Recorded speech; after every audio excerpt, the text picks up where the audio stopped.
আসসালামু আলাইকুম, ডাক্তার সোহান বলছি। আজকে আমরা একটা নিউরোলজির ইন্টারেস্টিং কেস শেয়ার করব। সেটা হচ্ছে একটা পেশেন্ট, ভদ্রমহিলা।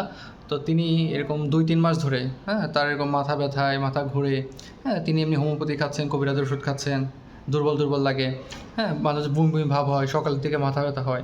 পেশেন্ট এরকম কোনো ডাক্তারকে দেখায়নি, সেরকম এগুলো দেখাচ্ছিল। কিন্তু যখন তার মাথা ব্যথা খুব ভালো কন্ট্রোল করতে পারলো না, পেশেন্ট হচ্ছে আমাদের কাছে আসলো এবং তখন যখন তার ব্রেন ইমেজিং করা হলো সিটি স্ক্যান এমআরআই, তখন দেখা গেল কি, দেখেন এই যে একটা দেখতে পাচ্ছেন না, এই যে আমাদের ব্রেনের হচ্ছে এটা ফ্রন্টাল লোব, অর্থাৎ আমাদের ব্রেনের ফ্রন্টাল লোব যেটা আমাদের মেইন সব কাজগুলো করে, চিন্তা ভাবনা, বুদ্ধিমত্তা, মেইন কাজগুলো কিন্তু ফ্রন্টাল লোব করে না। তার এই ফ্রন্টাল লোবে একটা টিউমার, আমরা টিউমারকে বলি গ্লায়োমা।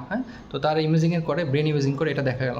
এজন্য কারো যদি এরকম অনেক দিন ধরে মাথা ব্যথা থাকে, সকাল সকাল মাথা ব্যথায়, মাথা ঘুরে বমি ভাব হয়, অবশ্যই তার কী করা উচিত, একজন ডাক্তারের পরামর্শ নেওয়া উচিত এবং তার এমআরআই বা সিটি স্ক্যান ব্রেন ইমেজিং করা দরকার।